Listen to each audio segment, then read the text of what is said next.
শিক্ষার আলো ইউটিউব চ্যানেলে প্রত্যেককে স্বাগত জানাই। আজকে চলে এসেছি তোমাদের সঙ্গে নতুন একটি ভিডিও নিয়ে। এই ভিডিওটির মাধ্যমে আমি আলোচনা করে দেব ইংলিশ বইয়ের ক্লাস 3। দেখো ক্লাস 3 ইংলিশ বইয়ের যে পেজ নাম্বার 19-এ দেখো পেজ নাম্বার 19-এ যে লায়ন সম্বন্ধে, সিংহ সম্বন্ধে একটা যে অনুচ্ছেদ রচনা, সেইটা আমি আজকে কমপ্লিট করে দেব। তোমরা মন দিয়ে ভিডিওটি দেখবে। দেখো প্রথমে আছে কী করতে বলেছে পড়ে নিই। Fill in the blanks below to make a paragraph on lion. মানে কি, নিচের শূন্যস্থানগুলি পূরণ করে সিংহ এর উপর একটি অনুচ্ছেদ রচনা করো।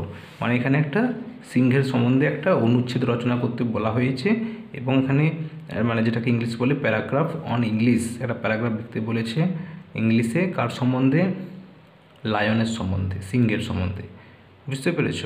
এবার দেখো এখানে কি করে দেওয়া আছে, তোমাদের দুটো করে অপশান দেওয়া আছে, ঠিক আছে। এবার কোনটা সঠিক অপশান হবে সেইগুলো দিয়ে এখানে পূরণ করে একটা লায়নের সম্বন্ধে প্যারাগ্রাফ লিখতে হবে। বুঝতে পেরেছ আশা করি। দেখো কথা না বাড়িয়ে আমি ভিডিওটি শুরু করছি। দেখো প্রথমে কি আছে, lion each R a dash domestic wild animal. তো লায়ন ইচ হবে না আর হবে? তো লায়নের যদি লায়ন প্লুরাল থাকতো, যদি এস থাকতো তখন কিন্তু আর হতো। প্লুরালের সময় আমরা জানি আর হয়। তো লায়ন তো সিঙ্গুলার, তার জন্য এখানে কী হবে? ইচ হবে। তাহলে কী হবে? Lion is. বুঝতে পেরেছ? নেক্সট দেখো এ ডোমেস্টিক আর ওয়াইল্ড অ্যানিম্যাল। তাহলে কেমন অ্যানিম্যাল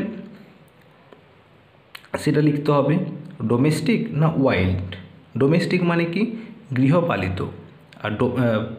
আর ওয়াইল্ড মানে কি? বন্যপ্রাণী।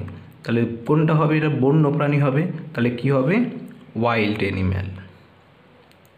তাহলে বুঝতে পেরেছো প্রথম লাইনটা তাহলে কি হলো? Lion is a wild animal. সিংহ হয় একটি বন্য প্রাণী। বুঝতে পেরেছ?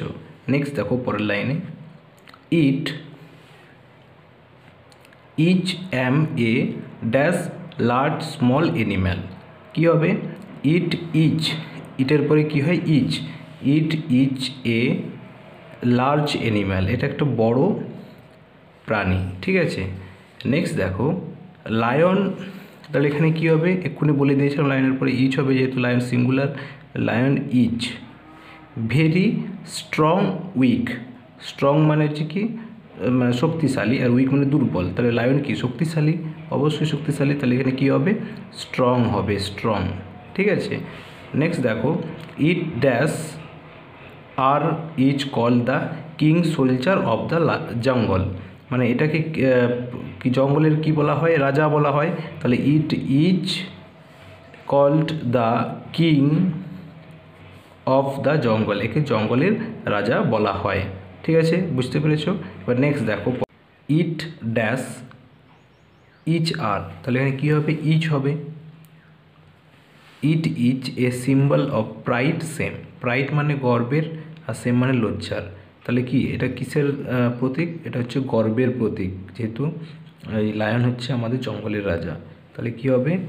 Pride, PRIDE। বুঝতে পেরেছ? নেক্সট দেখো lions dash neck chin dash is was covered dash with of long hair. তাহলে লায়নের ঘাড়ে না চিবুকে, যেটা কিনা ঢাকা থাকে লম্বা চুল। তাহলে কি হবে? লায়ন্স নেক, ঘাড়ে, NECK, neck, is covered with long hair, ঠিক আছে। তাহলে সিংহের যে ঘাড়ে লম্বা লম্বা চুল থাকে। It is called beard mane. Beard মানে কি? দাড়ি, আর মেন মানে কেশর। তাহলে কি হবে? মেন বলা হয়, যেটা লং হেয়ার তার নেকের মধ্যে থাকে, তার ঘাড়ের পেছনে যে লম্বা চুল থাকে সেটাকে বলা হয় ইংলিশে mane. It is called mane. Eats eating grass flesh. Eats EATS, eats হবে, ঠিক আছে। তো ইটিং কেন হবে না? যদি এখানে ইচ থাকতো তারপর ইটিং হতো তখন, কারণ এই যখন কন্টিনিউয়াস টেন্সে আইএনজি থাকে তখন কিন্তু তার আগে বি ভার্ব একটা থাকে। তো এখানে তো সেই অপশান তো হবেই না, বি ভার্ব তো নেই, তাহলে ইটিং তো হবেই না। তো ইট যেহেতু থার্ড পারসন, সেই জন্য কী হচ্ছে, ভার্বের সঙ্গে এস বা ইএস যোগ হয়েছে। তো এখানে ইটসের সাথে এস যোগ হয়েছে। তাহলে ইটস কী খায়, গ্রাস না ঘাস না ফ্ল্যাশ? ফ্ল্যাশ মানে মাংস, তাহলে কী খায়, কাঁচা মাংস খায়, ফ্ল্যাশ, ঠিক আছে। ইট বার্কস রোর, এটা বার্ক মানে ঘেউ ঘেউ করা, আর রোর মানে গর্জন করা, তাহলে কি করে, গর্জন করে, তাহলে কি হবে, রোরস, ইট রোরস, এটা গর্জন করে। A female lion are is, তাহলে সিঙ্গুলার আছে, তাহলে ইচ হবে। A female lion is called lady lioness, মানে যেটা ফিমেল লায়ন মানে মেয়ে যে লায়নটা, সেটা কি বলা হয়, লেডি বলা হয় না লায়নেস সিংহি বলা হয়, তাহলে কি হবে, লায়নেস হবে, LIONESS, লায়নেস, ঠিক আছে।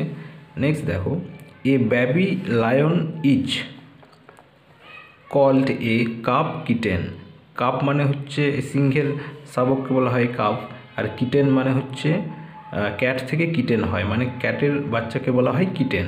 তাহলে এখানে কি হবে, এ বেবি লায়ন, লায়নের বেবিকে, তাহলে নিশ্চয়ই কিটেন হবে না, তাহলে এটা কি হবে, কাপ, ঠিক আছে। তাহলে দেখো আরেকবার একটু ঘুরে রিপিট করে নিচ্ছি, তোমরা একটু বুঝে নাও ভালো করে। Lion is a wild animal, সিংহ হয় একটি বন্য প্রাণী। It is a large animal, এটি হয় একটি বড় প্রাণী। লায়ন ইজ ভেরি স্ট্রং, সিংহটি হয় খুবই শক্তিশালী। It is called the king of the jungle, একে জঙ্গলের রাজা বলা হয়। It is a symbol of pride, এটা হয় আমাদের গর্বের প্রতীক। Lion's neck is covered with long hair, সিংহের ঘাটটা লম্বা চুল দিয়ে ঢাকা থাকে। ইট ইজ কল্ড মেন, এটাকে বলা হয় কেশর। ইটস ফ্ল্যাশ, এটা হচ্ছে, এটা কাঁচা মাংস খায়। ইট রোডস, এটা গর্জন করে। A female lion is called lioness, মেয়ে সিংহকে বলা হয় সিংহী। A baby lion is called a calf, এবং তার বাচ্চাকে বলা হয় কাফ, ঠিক আছে। তাহলে এই লায়ন সম্বন্ধে একটি অনুচ্ছেদ যে প্যারাগ্রাফ, সেটা আমি কমপ্লিট করে দিলাম, তোমরা এগুলো খাতায় তুলে নিয়ে মুখস্থ করে নেবে, ঠিক আছে। আজকের মতো এইটুকুই, দেখা হবে পরে তোমাদের অন্য একটি ভিডিও নিয়ে তোমাদের সঙ্গে, ঠিক আছে। আজকের মতো টাটা।